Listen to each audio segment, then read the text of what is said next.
नमस्कार दोस्तों, मैं हूं अभिजीत पांडे और आज हम बात करने वाले हैं कि जो हम इंटरनेट यूज़ कर रहे हैं वो आता कहाँ से है, कौन कंट्रोल करता है इस इंटरनेट को। तो आपके मन में आएगा कि इस इंटरनेट को कंट्रोल करता है हमारे इंटरनेट प्रोवाइडर्स जैसे कि एयरटेल, वोडाफोन, जियो एटसेट्रा। तो जी नहीं दोस्तों, वो ज़्यादा से ज़्यादा क्या कर सकते हैं, अगर वो कंपनी बंद भी हो जाए तो दूसरी कंपनी है जो कि इंटरनेट प्रोवाइड कर देंगे। तो फिर क्या, तो फिर आप सोचेंगे कि गवर्नमेंट हमारे कंट्रोल करती है हमारे इंटरनेट्स को, बट ऐसा नहीं है। गवर्नमेंट भी नहीं कंट्रोल करती है हमारे इंटरनेट को, कि वो ज़्यादा से ज़्यादा क्या कर सकती है कि किसी वेबसाइट्स को, किसी फेसबुक पोस्ट को डिलीट कर सकती है, ब्लॉक कर सकती है। इससे ज़्यादा वो कुछ नहीं कर सकती, उसको भी आसानी से ओवरकम किया जा सकता है। तो फिर लास्ट चारा ये रहा कि जितने भी सोशल साइट्स हैं वो सब कंट्रोल कर रही हैं, वेबसाइट्स कंट्रोल कर रही हैं। तो नहीं, वो वेबसाइट जो है आसानी से बन सकती हैं। तो अब सवाल ये है कि उन वेबसाइट्स को अलाउ कौन कर रहा है, परमिशन कौन दे रहा है कि उसको यूज किया जाए, उसको इंटरनेट पर लाया जाए। तो इसी के बारे में बात करेंगे हम इस वीडियो में।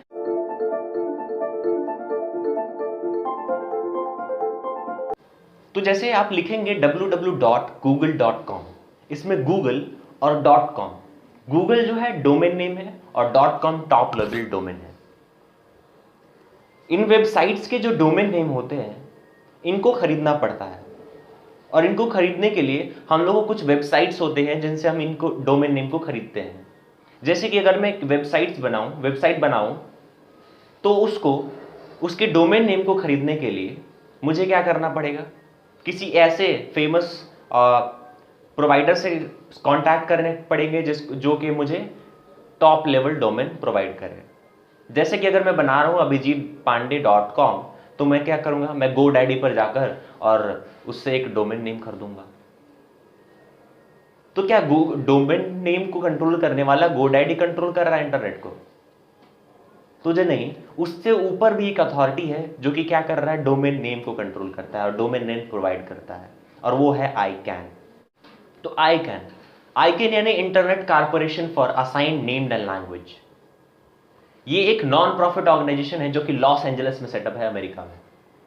इसका काम क्या है, तो ये टॉप लेवल डोमेन्स को जैसे कि .com, .org, .info इनको सेल करती है, और ये जिनको सेल करती है उनको हम कहते हैं रजिस्ट्रीज।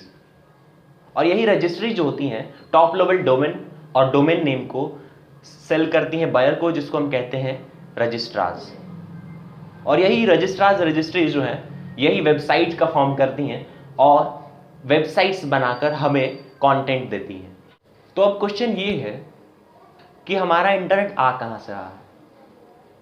तो इंटरनेट आ रहा है हमारे ISP से, यानी इंटरनेट सर्विस प्रोवाइडर से। इन्हीं इंटरनेट सर्विस प्रोवाइडर्स को 3 लेवल में कैटेगराइज किया गया है। पहला जो लेवल है वो है टायर 1, टायर 2 और टायर 3। जो टायर 1 के ISPs हैं उनका काम क्या है कि वो पूरे वर्ल्ड में केबल्स, इंटरनेट केबल्स को ले करते हैं। अगर आप ये मैप देखेंगे तो पूरे वर्ल्ड में जो केबल बिछे हुए हैं टायर 1 के जो भी ISPs हैं वो बिछाए हुए हैं पूरे वर्ल्ड में नेट की तरफ। इनके कुछ नाम है जैसे कि वर्जन हुआ, लोकल 3 हुआ, स्प्रिंट हुआ। ये सब जो है फेमस ISPs हैं जो कि USA के हैं। ये पूरे वर्ल्ड को इंटरनेट प्रोवाइड कर रहे हैं वायर्ड, और ये इंटरनेट अंडर वाटर है। पूरे वर्ल्ड को अंडर वाटर के थ्रू ये इंटरनेट केबल्स कनेक्ट है। कई बार ये भी केस होता है कि केबल्स कट गए, सार्क ने काट दिया, कई बार शिप से कट चुका, कई बार सबमरीन्स के जाने आने से कट गया। तो ऐसे कई बार केसेस आते हैं, जैसे कि एक बार पिछली बार एक केस आया था मुंबई में कि मुंबई के पास ही में केबल कट गए थे जिससे इंटरनेट की प्रॉब्लम हुई थी। तो यही प्रॉब्लम होता है, कुछ प्रॉब्लम्स होते हैं। ये था टायर 1 के ISPs। अब दूसरा होता है टायर 2 के। तो टायर 1 जो है वो सारे जो भी कंट्रीज को प्रोवाइड कर रहे हैं इंटरनेट केबल के थ्रू, वो टायर 2 क्या करते हैं कि वो लोकली सबको प्रोवाइड करती हैं ग्राउंड केबल के थ्रू। ये पूरे इंडिया में, जैसे कि अगर मान लीजिए कि इंडिया में अगर मुंबई में आ रहा है कि, और वो मुंबई से भारत के सभी क्षेत्रों में जा रहा है,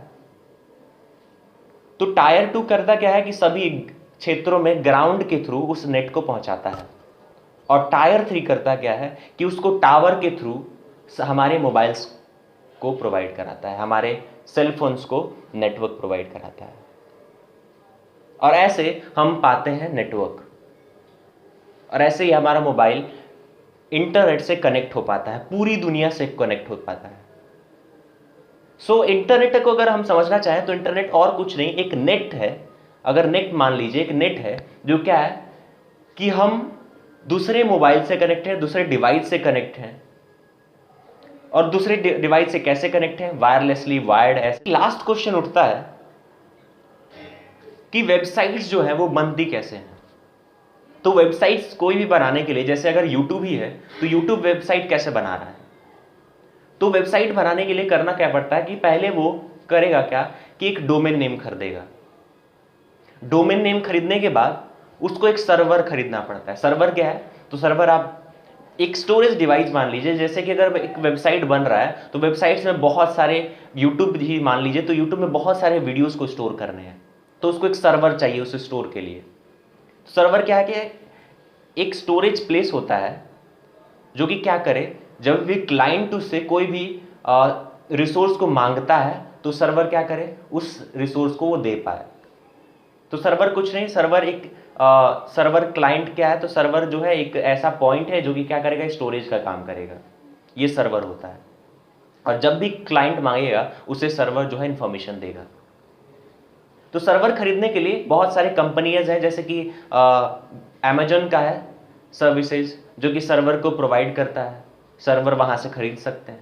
और तीसरा जो चीज होता है वो है इन दोनों को लिंक करना, यानी सर्वर और डोमेन को लिंक करना, और ऐसे बनती है एक वेबसाइट। और यही वेबसाइट तब जाकर होस्ट होती हैं हमारे इंटरनेट पर, और इंटरनेट पर हम यूज कर सकते हैं उन वेबसाइट्स को। तो यही था आज का हमारा वीडियो। लाइक कीजिए, कमेंट कीजिए और शेयर कीजिए हमारे वीडियो।